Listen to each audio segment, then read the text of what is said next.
I suspect most of you are familiar with the scaling community of practice, but we've been around for since 2017, founded by Larry Cooley and Johannes Lin. The purpose of the community of practice is to provide a platform for knowledge exchange among experts and practitioners on approaches to scaling up development interventions. We now have about 4,000 or 5,000 members and growing every day. And in the past couple of years, we've started a strategic initiative called On Mainstreaming Scaling, which studies how organizations can integrate scaling into their work, particularly funding organizations. I'm, as I said, the co-chair of the Community of Practices Mainstreaming Working Group, and today we're delighted to have a webinar with three experienced innovation practitioners in the humanitarian space, Dan McClure, Hannah Reichart, and Neil Townsend. We're going to be talking about starting with systems where the innovation is the system and the system is the innovation. So without further ado, we'll have Dan and Hannah take over from here. We have a full slate today, but we should have about 15 minutes at the end for questions. If you do have questions or comments, please put them in the chat and we'll try to get to them as we can. Thank you very much. Thank you, Richard, and thank you all for welcoming us into your community of practice today. We're delighted to be with you and to share with you our insights and learnings from innovating with systems in the humanitarian space specifically. Like what we hope to do in this webinar is give us some space to explore specifically about humanitarian innovation and why systems thinking and systems approach is so central and critical. And we'll do that today by sharing with you insights, some research and learning, and also sprinkling some case studies and the occasional poll to help make sure that you can interact with this webinar as well, so it's not just one-way direction. But as Richard said, we really welcome questions from you, and we'll make sure we've got some time at the end for Q&A. So do please think about what you'd like to ask from us. We're really interested in your thoughts and questions.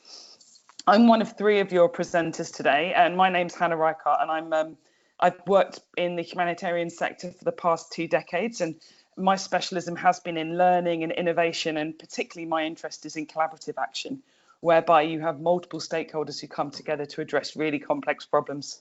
So getting in the mess of like networks and interesting consortiums of action, which are highly impactful if done well, but also very difficult. I'd like to just pass over to my colleagues now to introduce themselves. So Dan, over to you. Hi, I'm Dan McClure. I've worked with Hannah on a number of projects in the humanitarian sector, but also have a fairly big background in commercial innovation. And what unites all of these different types of projects for me is the idea that complex innovations, that innovations that have lots of moving parts, are really the path to impact and really changing the way things work. So systems innovations. And I was privileged to work with Jenny Wild as the co-author of the book, Do Bigger Things, which really talks about the practical approaches around systems innovation. And today work with a wide range of innovators who are trying to tackle harder problems with more ambitious solutions. Neil, over to you. Great, thanks Dan. Yeah, hi everybody. Pleasure to be here. My name is Neil Townsend.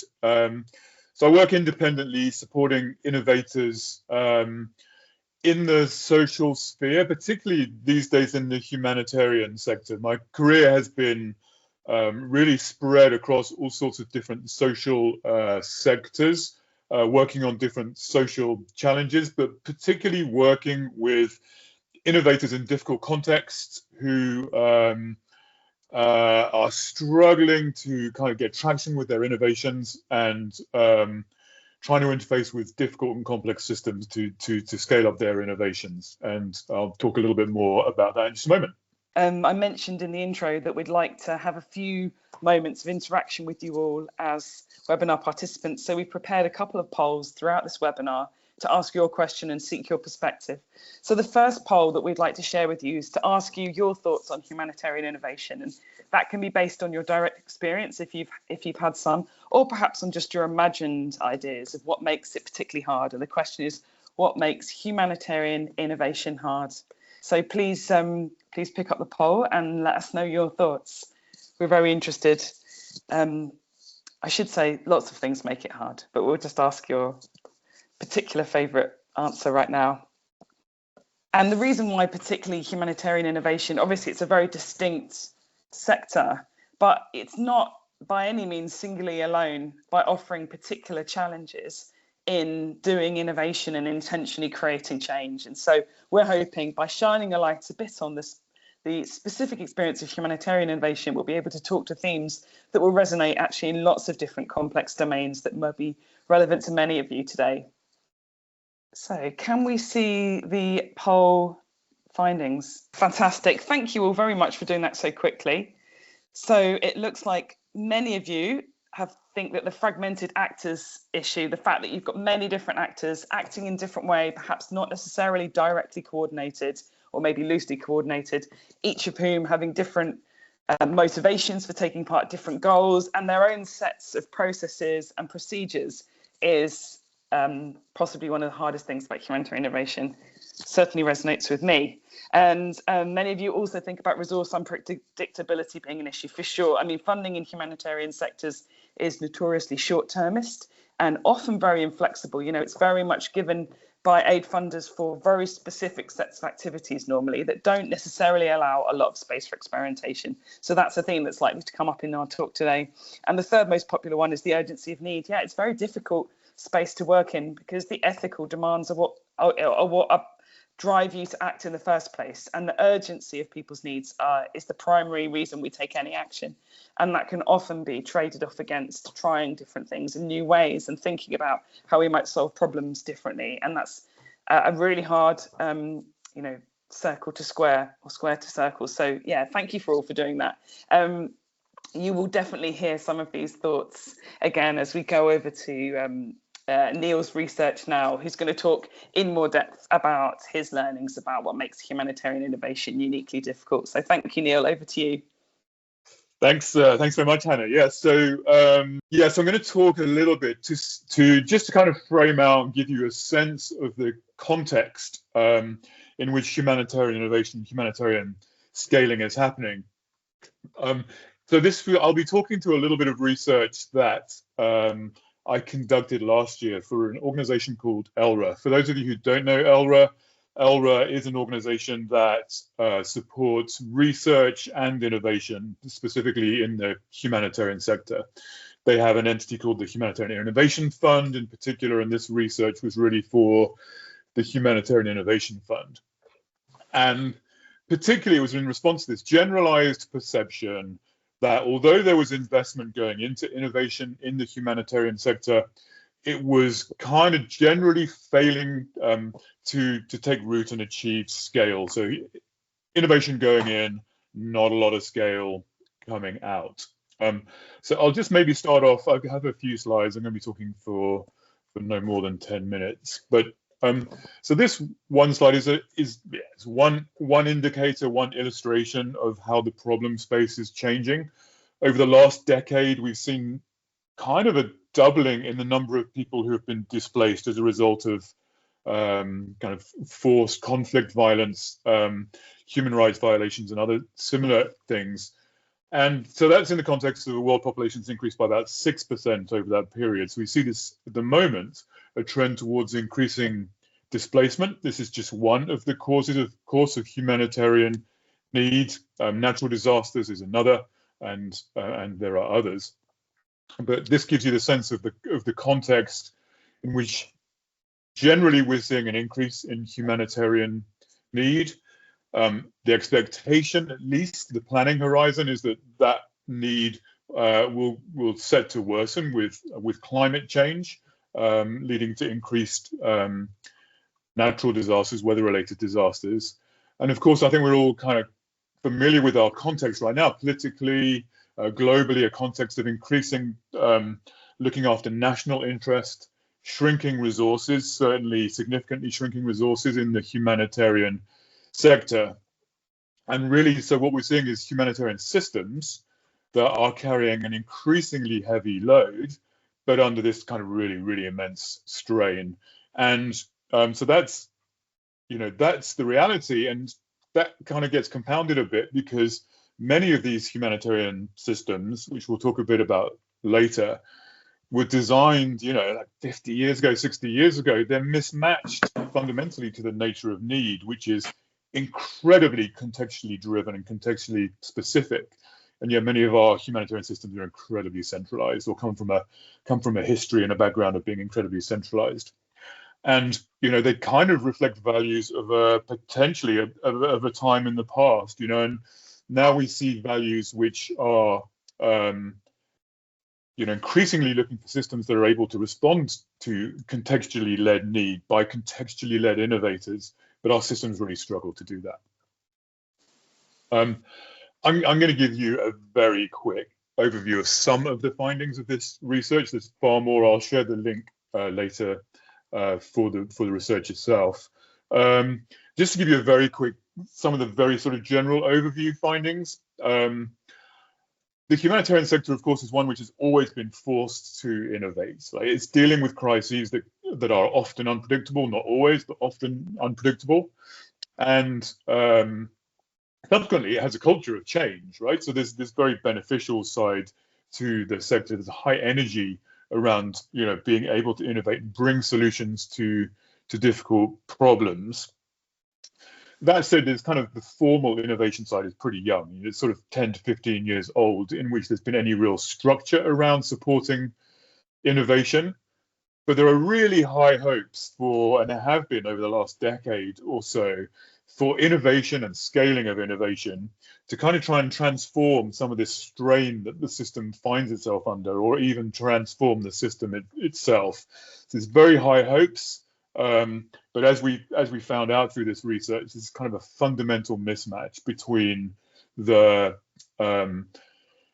these expectations of change and the models that are currently used, the opportunities to use them, and the resources that are available. There's this big mismatch between the two. So I've just picked out really a few of the reasons that came out of the research. So in this research, I spoke to around about 25 different innovators who were working in different countries in different contexts. Also spoke to people whose kind of profession is supporting those innovators, talked to some funders and intermediate funders who exist within the sector to try and get some of their perspectives. In the report itself, there's there's probably something like 60 or 70 different factors contributing to this. I've pulled out a few today that are more related to kind of some of the systems that Hannah and Dan are going to pick up on a little bit later. So here's just a handful of them, right? So when we look at the way the humanitarian system is constructed right now, the incentives to actually structurally change the system, particularly for some of the kind of larger and more sort of incumbent actors within the sector, those incentives are pretty weak. Sometimes, they're not completely, there are mixed incentives, but they're pretty weak. And once I kind of say this acknowledging that there is a difference between the individuals in the sector and the institutions in the sector. So individuals almost universally have a strong desire to change, but at an institutional level, though, the incentives are kind of different. And it's one of the areas of complexity is recognizing that this complex system of institutions has these very different emergent characteristics to the individuals that sit within them. And so some of these things, for people who are humanitarians, some of these things feel hard to grapple with and deal with. But so within those weak incentive structures, for example, in a system which is largely grant funded by relatively historically risk-averse donors who have significant kind of sets of due diligence requirements and so on, the barriers to entry of that grant funding mechanism help to keep the incumbents in place and help to exclude the non-incumbents. And that's a system that actually therefore works for the incumbents, right? So there's this kind of limited set of incentives for them to change those funding models. But at present, those funding models kind of on some level reward actually higher cost. Agencies make money based on how much they spend, how much grant revenue comes in. And that doesn't really inherently sort of incentivize solving problems, being more efficient, and particularly doesn't incentivize taking risk that could jeopardize your future income streams. So we've got this underlying structure of pretty weak incentives to change. As I mentioned earlier, we've also got this history of being quite centralized, and within those centralized systems, the connections to frontline innovation need, the things that really need to change to make the lives of people who are affected by crisis and to make the jobs of those people who help them, those connections to where the innovation investment is happening are pretty weak. And so the signals often don't really get through about what really needs to get innovated on and the problems that really need to get solved. And yeah, so the funding mechanisms themselves are pretty outdated. So bringing in and mobilizing new investment into the sector, there's very little incentive for that to happen. Obviously, it's very hard for an investor who might have money that's sitting on the sidelines to get any form of return in the current model, and that's a controversial issue in itself. At the moment, those barriers to entry are pretty exclusionary, and we just don't have a range and diversity of instruments that can bring money into the sector. So those are just some of the reasons that came up. As a result, participation opportunities for innovators, particularly contextually based innovators, those opportunities are inequitable and can lead to this focus on lower relevance problems in some cases. One of the things that struck me most in talking to these innovators was the consequences and personal costs for them as individuals was super high. They just cracking their head against a wall that refuses to change. And it's a high risk, low return situation for innovators, which, typically, I guess, an innovation friendly context is kind of the opposite. Well, it might be high risk, but it's hopefully at some point there is a strong positive return for people who are innovating. And yeah, it's not really the case at the moment. As a result of some of those kind of lack of incentives I mentioned, there are few new sources of capital, which means that innovation opportunities that are identified are often missed. And we end up with, as Dan will talk about, I think, a lot of high prevalence of short-term, low-risk pilots that, it's easy for kind of donors or incumbents to invest in the short term, but very little incentive for those to go longer. And universally, the innovators we spoke to just almost to a person said, we hit a cliff wall in our funding, we get to a certain stage, we hit this cliff edge, and all of these innovations, some of which might be highly needed, end up kind of orphaned. And yeah, actually interviewing innovators was quite an emotional experience because of all of this pain and on their side that they were experiencing in this process. So ultimately, many recommendations came out, but at the end of the day, the key is that these problems are not novel in the sense that they're well known. There are multiple reports out there you can read which kind of talk about exactly the same set of problems.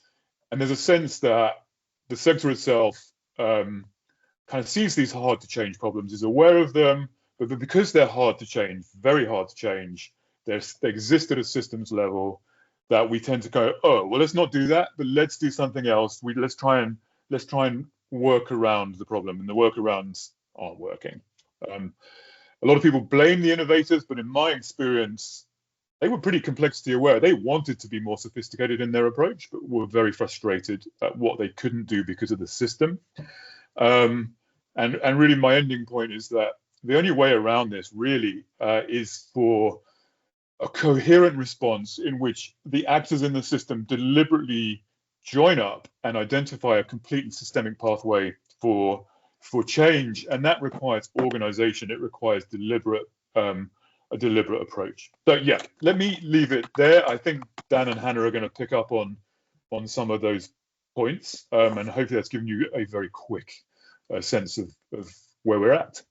So Neil, it sounds like from what you're saying, the promise of innovation in the humanitarian sector over the last decade has been big, but the delivery has been pretty weak. And so would you say this is a performance issue, like funding, skills, system, like processes, or is it that we basically have it set up structurally and systemically wrong? Are we throwing funding and ideas at the wrong stuff?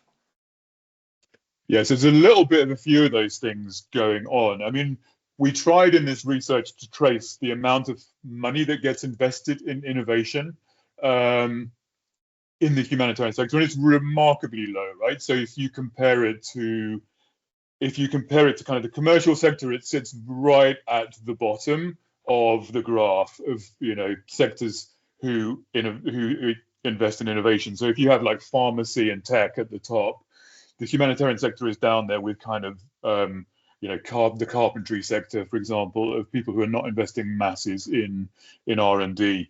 So that has to have a big driving impact. I think as a sector, we're building the skills over time, but the biggest one for me is these set of systemic barriers, the structures. I think the desire and motivation for individuals to innovate is very much there. They can learn the skills as they're going. Many of them are. They're plowing a very hard path and learning very well hard-won skills as they go, but then they hit the wall and they leave the sector. So there's this permanent also kind of loss of skills as we go. Thanks, Neil. There's a question from Russell Crawford, who is with 1 Million Wells, which has a patent for a solution that addresses the world food and water crises. And there's innovators asking about how you can access funding. So you might have a view on this. You know, I think funding is one of the bigger issues in this sector for innovators or innovative organisations like Russell's speaking to. But what advice would you give him? Well, yeah. So I think funding is a challenge. So you have to be prepared for that. There are some formal avenues. So there's people like ELRA, for example. You can check their website. There are other organisations like Grand Challenges Canada, for example, who have structured resources available for innovations and different programs at different stages of scale. So they're out there. The GSMA, I think, the Mobile Phone Association has a similar thing for more tech-inclined things. So some of those are out there. There are bilateral donors, but it's hard. It's hard work. I think, again, the research has shown the people who are most successful are ones who really put time into networking, attending humanitarian conferences, building their own networks, and, you know, which makes sense, but it's also exclusionary again for contextually driven innovators, because they can't afford to do that. They can't be in those places. They can't be in Geneva attending those conferences. So yeah, there's opportunities, but again, some of those are also a little exclusionary. Thanks, Neil. Yeah, lots of different organisations have their accelerators and have, you know, competition pathways worth looking out for. WFP have theirs, but of course, in the dire funding circumstances we find ourselves now, they're under more pressure than ever before. But solutions are needed ever more than ever before. Dan, you look like you're about to jump in. Yeah, and I think maybe to take us in a slightly different direction of, it's not just a money problem.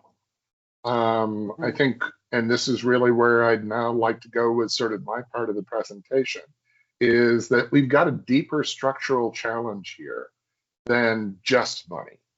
And I think that's one of the things that can be frustrating about this for everybody, is that it feels like if it was working and all we had to do was put more money into the pump, that would be great. Because then you could solve the problem by just having the discussion around budgeting and finance. I think what you've pointed out, Neil, with your research is there's a lot of other challenges here. And, you know, we really need to address those if we're going to be able to, you know, deal with the bigger issues. All right. I'll tell you, when I look at a lot of these research papers for the problems of scaling, you can almost get a sense of hopelessness just because there's so many issues that they have addressed. And Neil really did do a nice job of condensing down his paper, because there were just so many things, you know, that were raised as possible issues that could be, you know, contributors to, you know, a challenge of failing to scale. What I'd like to propose to you is that there is sort of a core underlying issue that contributes to a lot of our problems, with, the ability to scale, the ability to make innovation successful. And to see that, I'd like to take us back to 2010. Here we had Lady Gaga, singing Bad Romance, and at the same time, this mass adoption of a Silicon Valley style fail-fast pilot. This is the kind of pilot that was advocated in Lean Startup and really became the darling of both commercial and aid sector innovators. So as we're talking, we've framed a lot of this discussion in terms of the humanitarian sector, but the reality is these challenges appear in commercial enterprises. So here's the basic idea of a Silicon Valley pilot. You start with a single user, you focus on a particular user. They then identify a particular challenge that they need to address, and then they create a solution that addresses that specific need. Everything is very focused. You can tell who the user is, you can tell what the need is, and then you can say whether or not the solution worked. That's great. And it has a lot of advantages as an approach. So you have the opportunity to do rapid learning. You can fail fast until you get to a good solution. You have small budgets. They provide, results in short time frames, and they allow you to adapt as you're working. All of those things are good ideas. And they clearly have a lot of advantages if you're dealing in an environment where you have limited budgets, limited tolerance for risk. This seems like a really good approach to doing innovation. The challenge is that this approach didn't work and hasn't worked. We find that in places where there's complexity, where there's lots of different pieces that fit together as part of a challenge, things like low resource communities in the development sector, areas hit by crisis or conflict, or places where you're doing brand new systems like climate response or responding to a new market. The Silicon Valley pilots aren't sufficient to actually drive innovations that both work and deliver value in those sectors. So let's see why that is. The underlying challenge is that the Silicon Valley pilots arbitrarily try to simplify a challenge. And that makes a lot of sense from an innovator's perspective. When you're doing innovation, you really want to have something that's simple and quick to work on, but it doesn't make all the complexity go away. And this really, you hit this wall of when you have to engage the complexity at the point when you start transitioning to scale. And as a result, we saw thousands of pilots being generated and none of them going to scale. One portfolio owner in the humanitarian sector described her portfolio of pilots as a cabinet of broken dreams. And this idea that you need to deal with the complexity basically is something that the pilots aren't well suited to do. We see this over and over again, even with innovations that look like they're simple. So commodity products like Plumpy Nut, which provides nutrition support, that ended up with supply chain problems. Technology projects like a simple water filter, that also ended up with problems of adoption and integration into existing systems. Real low-tech products even, like bags to preserve grain and harvest, ended up with problems of distribution and adoption. There's complexity around all of these different challenges. And as a result, what you find is even though the product or the simple pilot sounds like it's a good idea in its early stages of testing, when you really try to weave it into the real world, it doesn't work. If you do happen to come up with something that is good enough, that is small enough that it can actually work in a simplified environment, oftentimes those innovations aren't important enough to matter. And as a result, what we end up with is the idea that we've been successful in making some small incremental innovation. That's good. It's nice to have a success, but the impact isn't sufficient to really deliver on the kind of value we want. You see this both in humanitarian aid, where there's big challenges and big needs, but also in business environments, where you've got somebody who's saying, you know, I'm going to help you and save this company from, new competitors or address an industry disruption.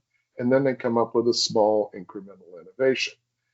The simple innovations that come out of pilots are great if they can work, but the reality is if it's too small, if it's too incremental, it's not going to matter. And finally, particularly in the area of humanitarian aid, but increasingly with other innovations too, there's an expectation of higher levels of design. We need to have innovations that can address complex challenges like localization, getting communities involved and engaged, where we figure out how to distribute shared rewards in a very complex environment with lots of different levels of power. We need to make things equitable and accessible, even in contexts where the local capacity to absorb innovations is very limited. And we need to avoid things like harm, and we need to be able to integrate this into local systems. So these design challenges really can't be addressed if all we've got is a small individual pilot. We need to weave in many more pieces. So what do? What are organizations doing about this? Well, they're beginning to shift their thinking from seeing the innovation as a pilot, a nice focused thing with a user, a problem, and a solution, to seeing the innovation as a system. Here we see the innovation has lots of moving parts, people, technology, resources all at play, all combined together so that the sum of this solution is bigger than its parts. Now, complex systems like this are extremely powerful, and they allow us to assemble innovations that combine people, organizations, technology, resources, and data all together. We don't have to see the innovation as just a particular product or particular service. We can now bring together all of these different pieces. That means multiple actors can participate. We can integrate the workings of private sector, local communities, etc. And we can make sure that the innovation is self-sustaining, making sure that everyone gets a pony, a reward for the work that they do. And this is a very powerful form of innovation because now you have all the tools to both have something work in the real world and deliver impact at scale. And it's because we've moved away from thinking about just a small pilot to seeing the entire system. Let me give you a quick example. In Haiti, the World Food Program innovated a cook bag from recycled material. This is a very cool idea, and it's very low tech. It's basically a big cloth bag filled with shredded plastic that's been recycled from bottles that wraps around a cooking vessel. The people who are making lentils can cook and heat that vessel up with lentils inside it for perhaps a couple hours, and then they put it inside the cook bag. Whereas they normally have to keep that vessel on a fire for 6 or 8 hours, they only have to do it for 2 hours because the cook bag keeps the heat inside. So it's a low-tech solution that dramatically reduces the need for local firewood, pollution, etc. So it's a really great idea. That solution, though, requires lots of different pieces. So you need plastic waste that needs to be collected. You need to be able to turn that waste into usable materials. transport that to a place where the bag that can be manufactured. That needs to be distributed and sold. And there is then finally, you need to be able to adopt the cook bag in practical use. All of those pieces fit together. And it's not just the cook bag that's the innovation, it's the whole system. It's all the pieces together. Now you start thinking about how many different people are involved here. There's lots of different activities, but there's also lots of different people that must all work together. So the manufacturer, the WFP, the cooks, all contribute to making the system work.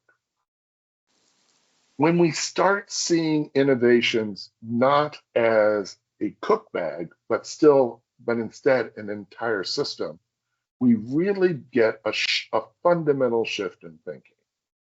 And this means that investors and grant makers are now in a position to create portfolios, not of cook bags and water filters, but of entire systems that do an important job. We begin to see that the innovation is the system. So let's look at what those organizations are doing to help foster that kind of rich portfolio. They begin with a big picture view of the challenge. So they step back and say, how do all the pieces fit together here? And here's an example of a case where in the country of Chad, in an effort to understand flood response, before anybody went in and developed a new additional capability for flood response, they stepped back and said, what are the communities doing right now? What are all the pieces fitting together that are in the existing flood response capability? And this allowed them to create new, more powerful systems because they understood the systems that they were starting with. The second thing that these organizations are doing then is they're starting with a complete view of the destination. Best practice for many innovations for pilot innovations is often that you don't think about the big picture. You don't think about the big problem. You try to do something that's very small and focused. Instead, what we're proposing and what we see organizations doing that are big picture thinkers is they step back and build a blueprint of the whole solution together. This creates a fundamentally different journey. Instead of saying, I'm just going to do a small test of my pilot, what we now do is we have the ability to say, we see what the existing system looks like. We see what the future system looks like. And now we're going to pivot and move our way along to evolve from one system to another. It's a very different type of journey because essentially what we're doing is crafting a working system rather than trying to test a specific pilot. Here's a good example of this in place. In Algeria, there's a large set of camps where they generate lots of different lots of plastic waste. This program succeeded because it stepped back and said, what were all the pieces that we need to put together here? They didn't focus on just one aspect of the challenge of how do they recycle the plastic waste. Instead, they went through and saw how all the pieces connect together and did that vision up front, and then were able to work towards that vision in a systematic manner. The third big strategy shift we see once you become a system choreographer is the ability to say, across my entire portfolio, how can I fit things together? So we may be able to, for example, connect projects across the portfolio to build a bigger solution. So I might have a livelihoods job program in one part of the camp and a recycling program in another part of the camp, bringing those two together. This ability to look across the portfolio and see synergies is something you get once you start having more complex and sophisticated solutions. The other possibility is to actually say, ooh, these two pieces are uniquely well suited to fit together so that the combined output is much greater than they would be individually. So we can start to build synergies. The whole idea here is to see the innovation as a system and to help foster the development of those systems. And Hannah can give you some nice real world examples of how that is done.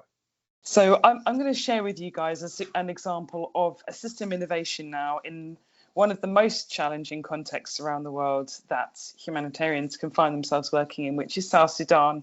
Sadly, a country which is regularly ignored from funding priorities because it doesn't offer much by way of security interests or strategic interests to most of the big funders. It's the world's youngest country, I believe, and it is one that is incredibly fragile in terms of its vulnerability to climate change, and also has been beset by problems of insecurity even since its own independence from Sudan less than, I think, 2 decades ago, or please correct me if I'm wrong.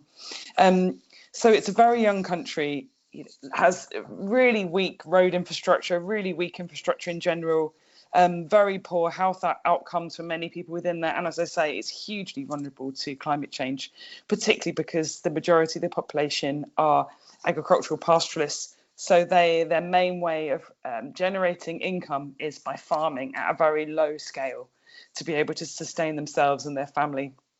So it presents a really uniquely difficult context to work in, but a high degree of humanitarian need. And as I said, it's not only climate change vulnerable, but also vulnerable to insecurity. And what it means is that because the pastoralist community is so vulnerable to climate shocks, things like failed rains or periods of drought or even flooding can create extreme levels of humanitarian needs very, very quickly. And people have very little ability to buffer those shocks. So it can not only wipe them out in a very short space of time, it can take them back years and years and years in terms of progress they may have made as a household to develop more greater resilience. So it's devastating.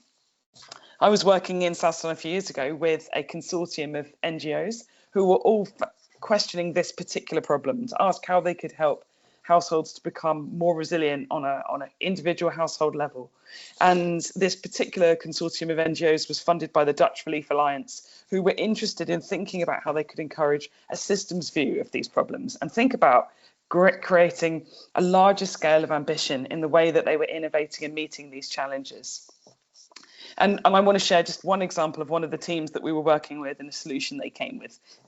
Giving them the framing of this systems approach and helping them to match the complexity of the problem with an equally ambitious and complex solution. So one of the examples that we came with is they called it a basket of opportunities, and I'll talk you through what that meant to them now. So as I said, there's a very big challenge in South Sudan in terms of the pastoralist agricultural practices are very vulnerable to climate insecurity shocks. And actually what I should have said from the slide before with the map is as a country, it's got diverse different agricultural practices. So there's not by any means a kind of mono practical approach to what pastoralism means in this context. It's got a wide variety of different landscapes and agricultural practices. So there's not ever going to be one single solution that really meets the needs of everyone in South Sudan. But what the opportunity that this presents is to diversify income sources at a household level in different ways to match what's appropriate in their context so that they're better able to withstand shocks and raise additional income. And the team that I was working with, they called themselves Team Brave, had a vision to create a range of additional agricultural income generating opportunities for households to adopt. And they saw a need to think about this, not just from a point of view of sending people on a training course, but think about everything that they would need as a system for success, and really jump forward to that complete end state at the beginning of their thinking to imagine all the parts that are needed for success so that no one critical part could be accidentally left out or perhaps engineered in later when it was too late to really think of something really critical. So the vision that they had, this basket of opportunities, was to build out a basket of different kinds of agricultural practices at a household level to generate additional income. And so the solutions that they thought were really appropriate were things like smoking fish, because that's a highly desired product in South Sudan, growing okra, cultivating honey, and many, many more ideas. And what they considered to be the solution was to think about how they could put together a package to offer households that gave everything they needed across the value chain for them to be able to experiment and to adopt this practice in addition to their normal agricultural practices.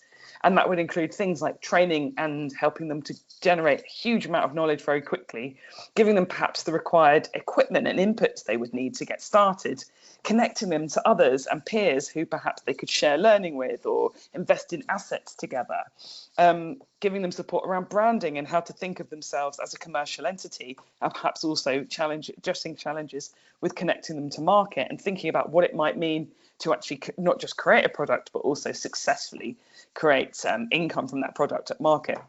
And critically, what they saw as important was this had to be lightweight, it had to be easy to do for the household, there had to be low barrier to entry, it had to be tested and effective, we had to be giving them the tools to do something which was genuinely going to work in their context, where we knew that this had been done before, that had been genuinely a tested idea, but also that was relevant to the market and the place where they were working. And critically, the last one had to be community-led. It had to be something that was desired and made sense for the community members themselves, for the households. It couldn't just be supplanted onto them if they didn't want it, if it wasn't really what made sense for their own understanding of their needs and how they wanted to be more resilient. So what was critical to this idea of this basket of opportunities, building out these different modules that you could offer to different households, is that there were very likely to be these building blocks that were common across each of these different solutions, each of these different systems. And that could be elements like market pricing and how you get the information to the producers around what prices at market and they can expect. Things like transportation and storage services, branding support, training services and resources, so how you actually train people successfully. Many of these elements could be quite agnostic, perhaps, to the commodity that they were producing themselves, or at least adapted across them. So but once you had created it for one of the commodity modules, it would be relevant to all of them, can be adapted. So effectively, they were building out these building blocks that would really make it easier to do this kind of system innovation in the future. So what you have with this idea is both the idea of generating, supporting people to produce smoked fish, for instance, is a solution in innovation in itself. But when you put all of them together, they also operate at a higher level of system innovation. So it was a really ambitious vision, but they had a very clear pathway of what it was going to take to get them off the blocks and started. And I'm sure you're wondering how it went and what happened to this bunch of brave individuals who were dreaming big and had a very good idea of what it would take to get them there. Sadly, it was very difficult to get them out of the first 6 months, and not because of want of trying or from a lack of a really good idea, but what they came up against was the friction of a system which was trained to think in terms of very simple prototypes and pilots. And so when they were offering their first kind of slice of action, and they were understanding that what they needed to do was a feasibility study and a kind of market assessment, plus do some really nuanced community sensitization and think about what they would need to fundraise and mobilize resources for this work, you know, really thinking across their system with every bit of action that was needed to get them started. The panel who were granting funds really wanted them to come up with something very small, very neat, and a simple pilot or prototype, which didn't fit the ambition, the kind of complex system that they were envisioning.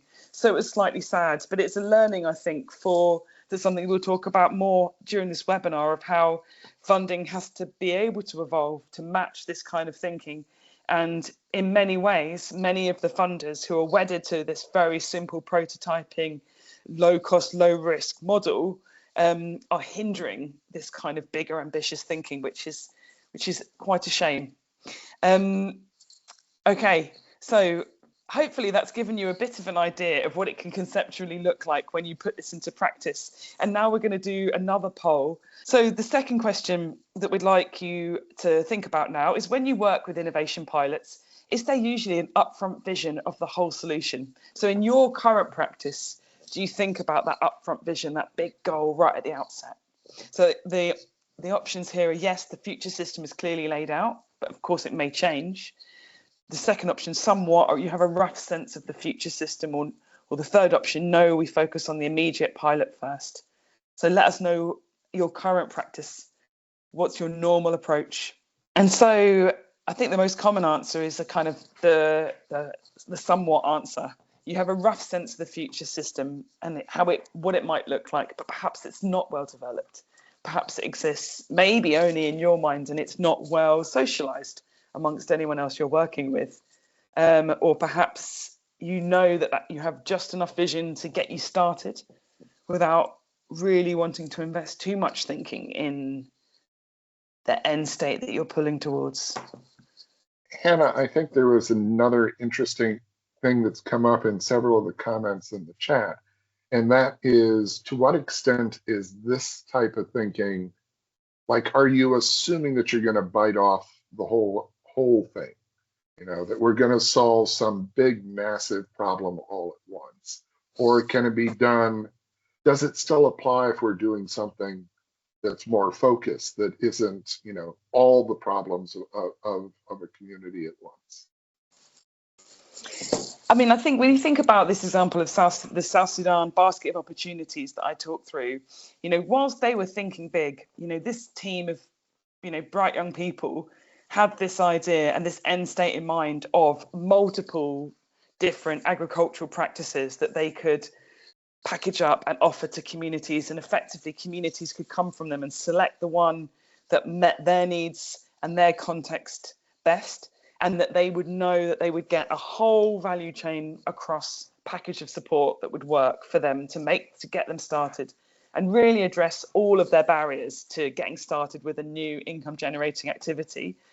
They still had to start from somewhere. You know, they couldn't obviously just create that from the get-go. No one was going to give them the money to be able to invest in creating that in a 6-month window. They had to think about what they needed to get started, to think about what they needed to build out first, and what were their biggest learning questions that they had to address. What did they not know, and what did they need to learn quickly so that they could move forward? So they were still thinking in an incremental way. You know, they were still building out one piece at a time, and that was their vision. But they weren't focusing on just one element of the solution. They knew that in order to build out the complexity of a system solution, they needed to think right across it and really be mindful of all of the elements that were needed for success. Yeah, and I think that's been my experience too, is that the more you understand where you're trying to go to, that destination, the better positioned you're going to be to do that first stage of work, that next stage of work, and evolve towards it. And, you know, because this complexity exists even for very small innovations, it can be really useful, even if you've got something as simple as a cook stove or a, water filter, to have that big picture of how all the pieces are going to fit together right up front. So maybe we should talk then about how we're going to scale this stuff, eh? There's a lot of challenges around the question of, how do you scale an innovation that is in itself a complex system? So if we think about Hannah's example of, the portfolio of different services available to farmers, or my example of the cook bags, how do you take that entire system and then scale it up? And this is a pretty difficult challenge, because the promise of an innovation is seldom in its initial site with its initial few people that are being engaged. It's really around, how do we get this out to more people, engage a greater number of communities in a particular type of innovation. The first step generally is finishing the earlier step. So when we look at the challenge of scaling an innovation, as Hannah mentioned, there were a lot of pieces for that South Sudan project.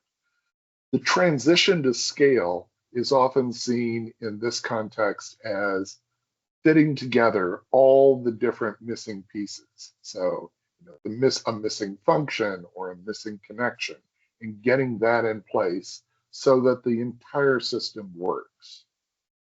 And this is a longer journey than simply a 6-month pilot. That evolutionary journey can often take months or years.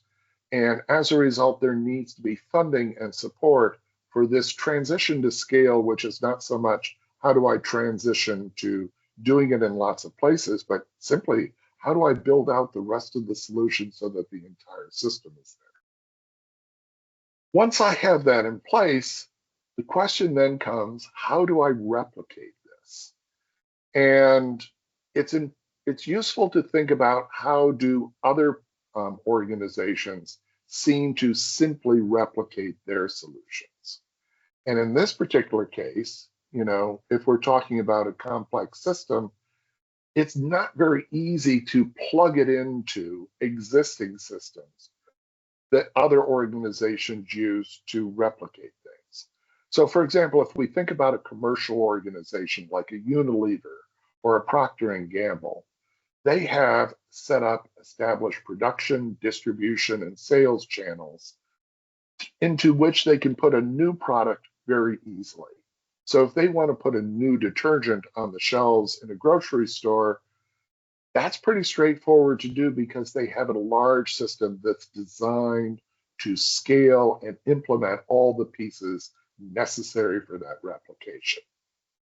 Likewise, commercial marketplaces provide an opportunity to plug in products. So if you think about, the iPhone or the Android app marketplaces, you can plug your product into those marketplaces and you automatically have something that can help you reach and connect with millions of customers. Governments can provide those kinds of systems. So governments are large organizations designed to deliver services, and they have a lot of the infrastructure necessary to take a new product, to take a new service, and get it out to people.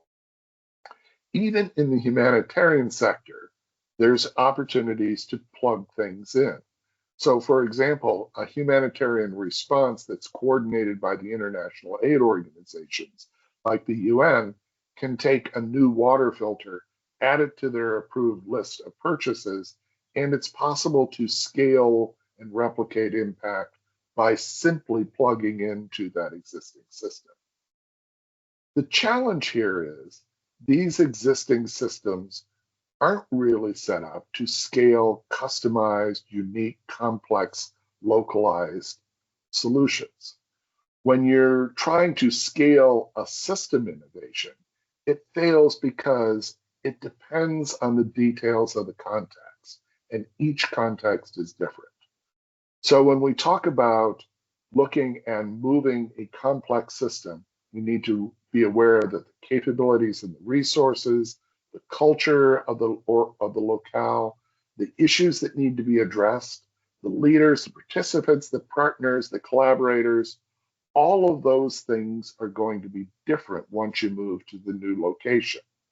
And even if the location was exactly the same, there's still a history of working together that was developed in the first location that needs to be developed in the next location. And as a result, this complexity that gives the solution power in one location actually acts as a barrier to transferring it to the new location. And those systems that you normally would plug a product into, that we just talked about, the commercial marketplaces, the established commercial supply chains, even government operations, they aren't well positioned to address these differences. So what do? You could fall back to scaling the system in place. So you could say, well, I can't really easily copy this system to a new context, but I can at least make it bigger where it's at.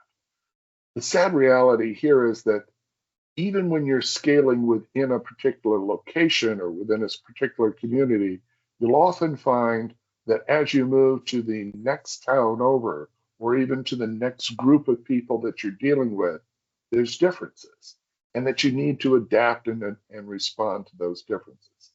Complex systems almost always have stuff that changes as you bring new people in. And as a result, it requires change and adaptation, even when you're scaling in place. And certainly, if you're going to go to an entirely different country or an entirely different area, that challenge is going to be even greater.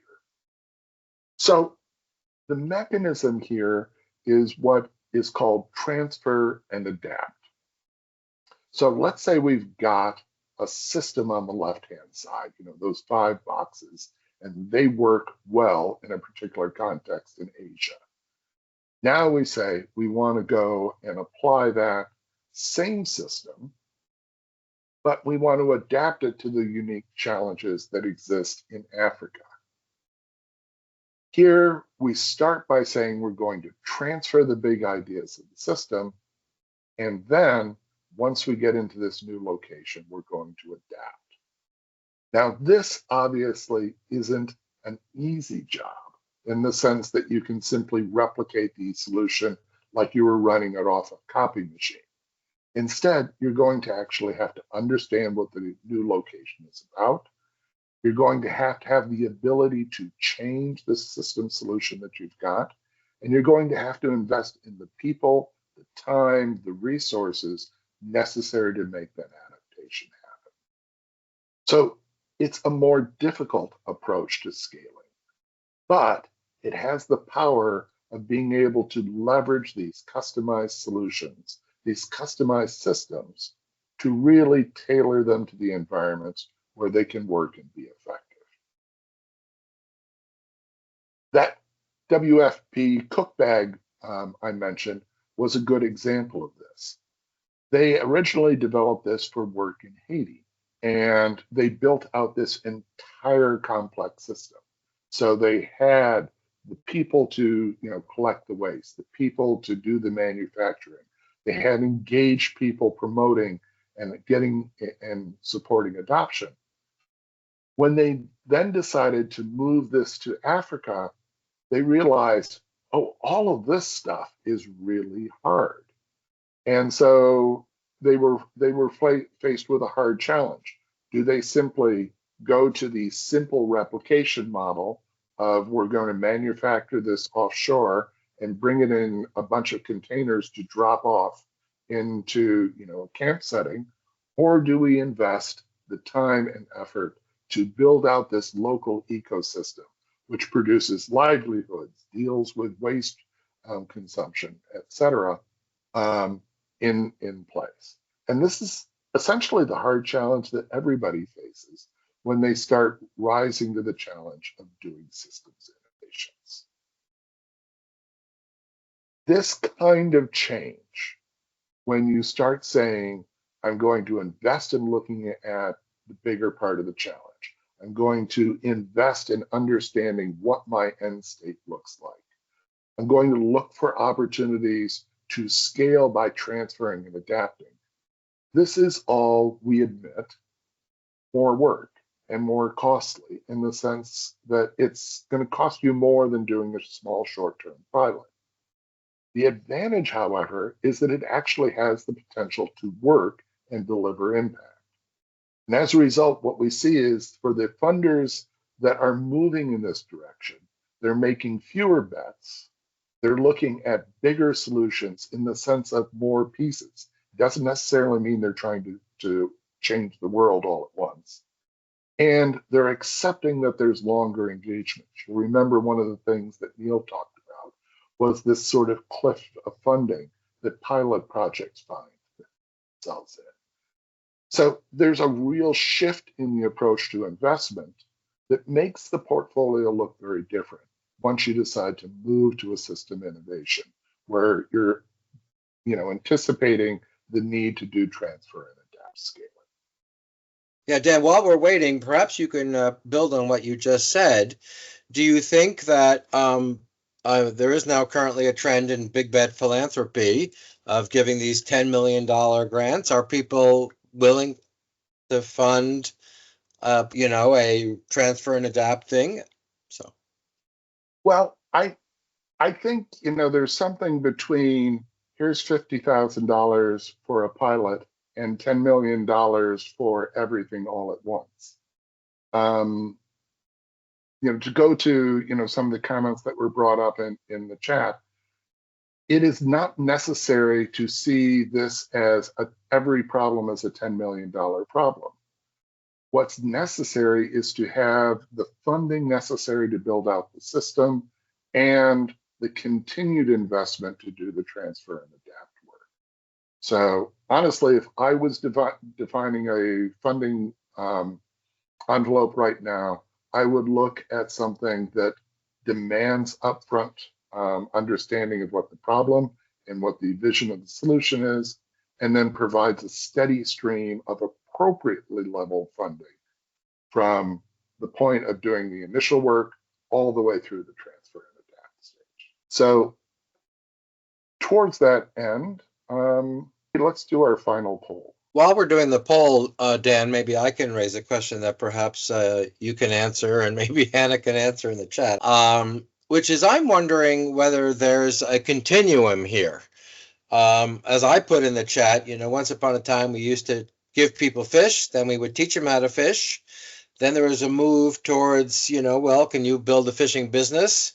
And obviously there's the smoked fish analogy here. But now we start to talk about building a fishing value chain, because we understand that without a system, individuals doing things, they don't have the systems that they need in place to succeed, or communities or businesses.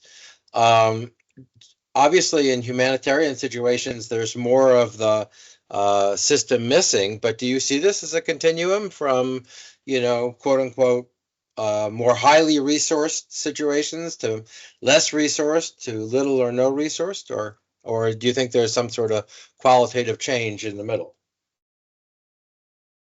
Well, I think the idea of building the system out that allows people to do the thing you want them to do is really the goal. And the scale of that's going to vary depending on where you're at. I think in many cases, one of the things that good system innovation does is that it tackles a innovation challenge of the appropriate size. I know when I first started talking about systems innovation stuff with folks in the aid sector, their reaction was, all right, how do we change the United Nations? And that felt like a step far too big. But if you start like you were talking about, how do we actually create a fishing value chain? Or like Hannah was talking about, how do we create value chains in South Sudan? That seems like the right level of ambition. So I wanted to just share a very quick example of probably the most significant innovation that has affected the humanitarian space in the last 2 decades, and that's of cash aid. And it's really relevant to this conversation because it's by far and away not a single product or service innovation, but it was very much about creating a brand new system and thinking a high level of innovation that's enabled this to be so successful. So I just want to talk about it in a little bit more detail. So much of the system of humanitarianism is organized around moving funding into the value chain to deliver the aid that's needed by people in a wide variety of hard to reach contexts, in very low resource, highly challenging contexts. And so much of the efforts of humanitarian innovation have been around how we incrementally improve the system. We need to meet obvious needs. We need to create high scale delivery and easy to replicate roles. And much of innovation practice has been around systematizing and operationalizing that approach to thinking about the humanitarian system, this big kind of funnel of money that moves money and stuff all around the world. But increasingly, that has been found to deliver very limited impact for people affected by crisis. It's not really given the kind of giving people stuff and moving stuff around the world has really been quite low impact in terms of changing the dial on people's lives, affecting their resilience and their recovery from crisis. It's also not very dignified. People receive stuff, they might not need it, but what they'd like to do is make choices about what's best for their family and really invest that money or aid in a way that makes sense for them and is likely to really genuinely meet their needs. It also underlines local markets, and it makes very little use of digital technology that's moving at a rapid pace. So thinking about just changing and turning up the dials on this big system of moving things around the world, hard items, commodities around the world, has delivered very little. But cash aid has been perhaps the shift that has delivered the most impact in the last 2 decades in terms of change. And the question there has been to think about, if we give people cash, what does that need? What is needed to make that possible? So it creates really, really powerful impact, but it also demands a different system. And I won't spend too long labouring the point about why cash aid is so critical, but in a nutshell, cash aid gives people the ability to make choices, supports the recovery of local economies, it's much more dignified, and it's heavily evidenced now to really create a change in people's lives, both in terms of immediate relief and recovery that we really need. And there's lots of ways to do it in a way that's highly accountable with lots of compliance attached to it. So it really has been an enormous game changer. But it hasn't been about supplanting cash into the existing system and treating it as if it's a box of stuff, in the same way. It really required the humanitarian sector to get its head round creating a whole new system of what it is to deliver cash aid as opposed to a box of stuff. It says a more powerful cash aid system. So as I mentioned, this is not about incremental change. Doing cash aid at scale in different contexts requires working with new actors like financial service providers, banks, etc. It often requires thinking in new ways about governance and coordination. They've had to create new ways to organise actors so that they're not duplicating each other and that they're genuinely working together to solve hard problems. It's definitely demanded an exploration and expansion of skills, particularly in terms of contracting with the private sector, and new capabilities like thinking about how to work in a much more digital way, for instance, and disperse cash through a wide variety of different technological solutions. But nor has it been an overnight revolution. There's lots of new barriers that it's thrown up, new challenges that have needed to be solved around digital inclusion. What happens when people don't have access to a mobile phone, for instance, if you're doing most of your cash through mobile disbursements, interoperability to how do you make sure that you can work across multiple providers and perhaps with multiple NGOs.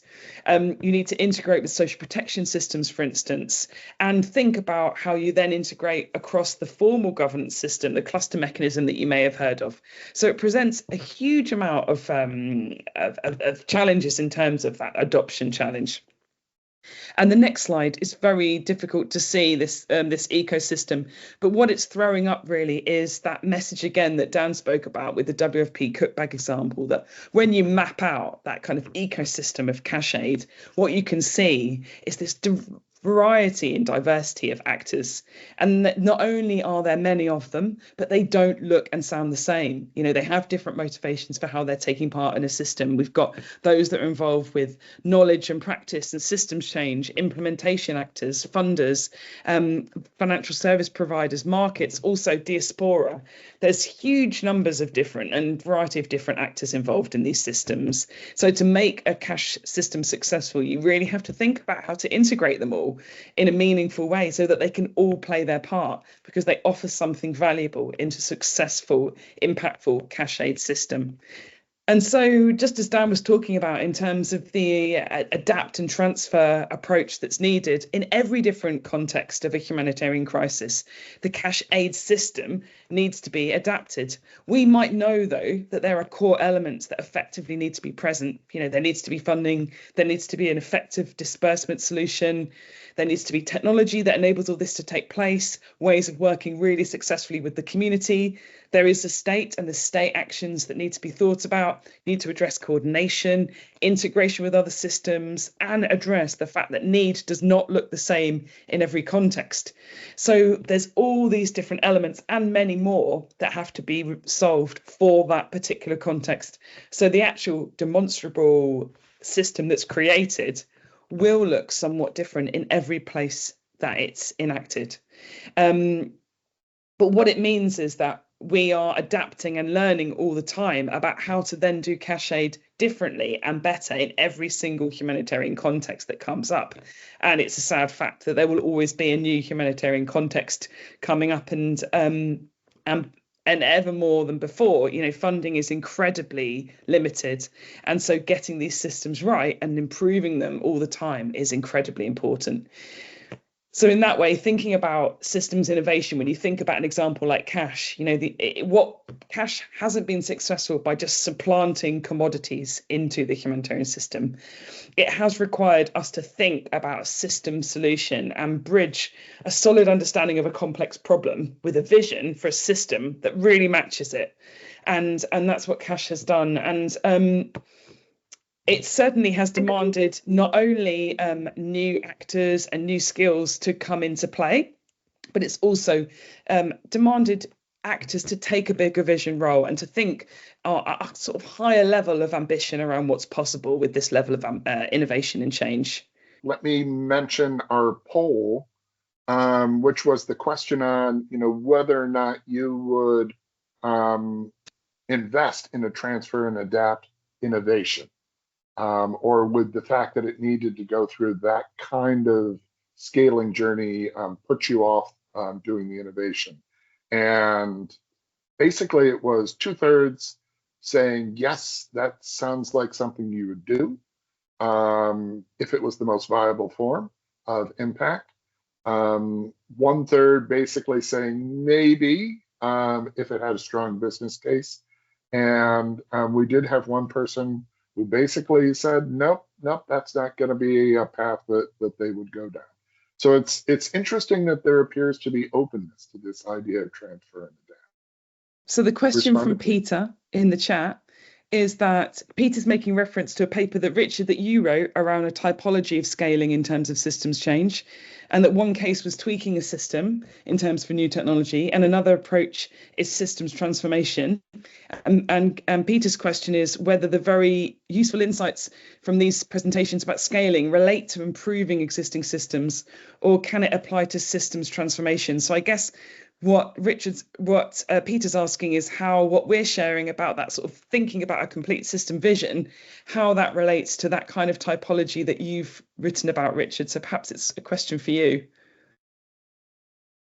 Well, yeah, well, I'm not going to try to dodge this, but I guess my take is that you guys are sort of working at what I would call a meso level. It's a little bit outside the typology, because basically I was sort of arguing, okay, you can do systems change without scaling, which will achieve impact at scale. You can do scaling without systems change, in which case you're usually constrained by whatever the existing systems are. And then there's sort of combinations in the middle where you can do system modification to support scaling. So there's sort of a variety of permutations and combinations. I think that this is a bit different because, in a sense, this seems to be working at, I would say, the micro or meso level, which is that the system is the innovation. So even if you're not working at a national level to change policy enabling environments or other big picture systems, it's useful here to think about the innovation as a system. And I think it's a little bit outside the framework I was using, and a welcome correction, addition, complement, whatever you want to call it. I guess what it reminds me of is the CGIAR, which for many of you know, does work on agricultural innovations. They've realized that even if they have a core innovation, like a new technology, or like in Dan's example, the bag by itself has to be surrounded by a whole bunch of delivery systems, and often complementary innovations, and then what they call that an innovation bundle, and then an innovation package of delivery systems and other things. And I think it's actually a whole different way of framing things, and very welcome. Yeah, I would second that, Richard. I think there is a very legitimate question of how do you do system change? So a big system that needs to be shifted, and recognizing that innovations that you're creating are systems.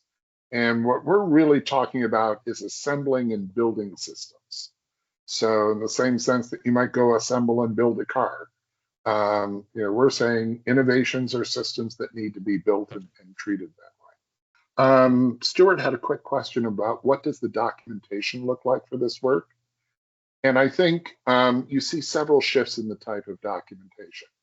You'll notice that both Hannah and I have used a lot of diagrams that show how all the pieces fit together. You can think of these as the blueprints of both the way the world works and the way that we want the world to work.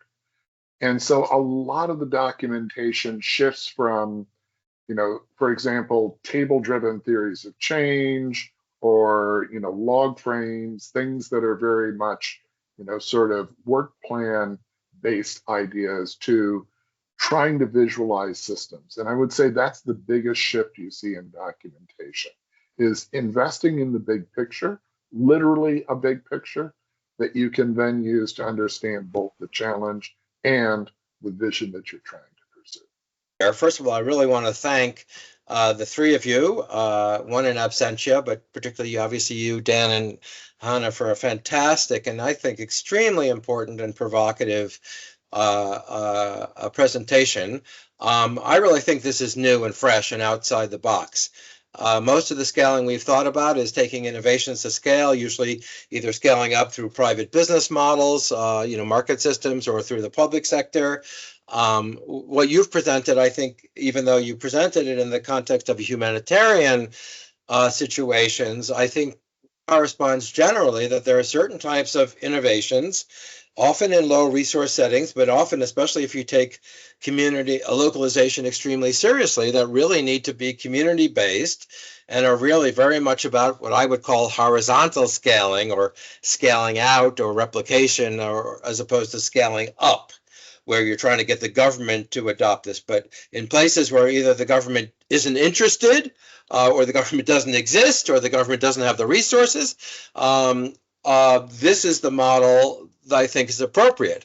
Clearly, as you both honestly said, the funding is a key issue. It's more expensive, but it works.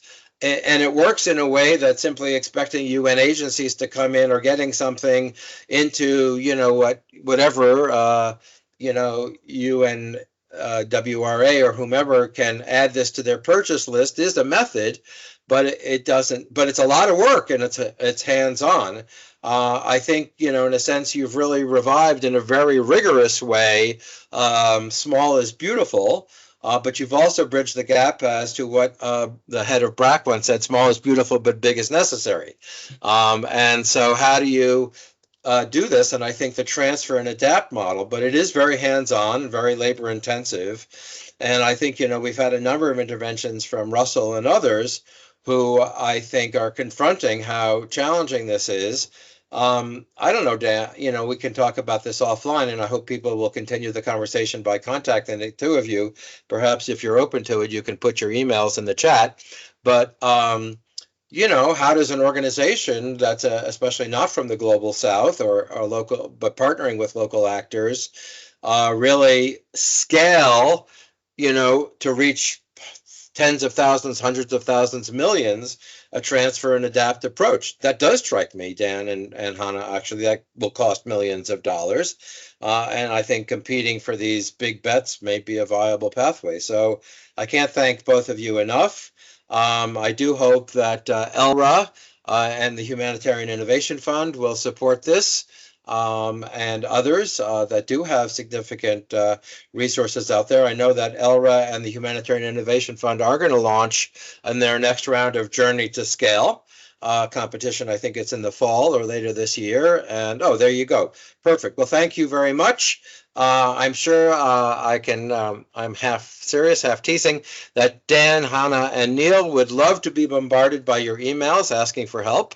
And we can make the world a better place. So thanks for this incredibly stimulating and provocative thing. Dan, you could have the last word, or Hannah.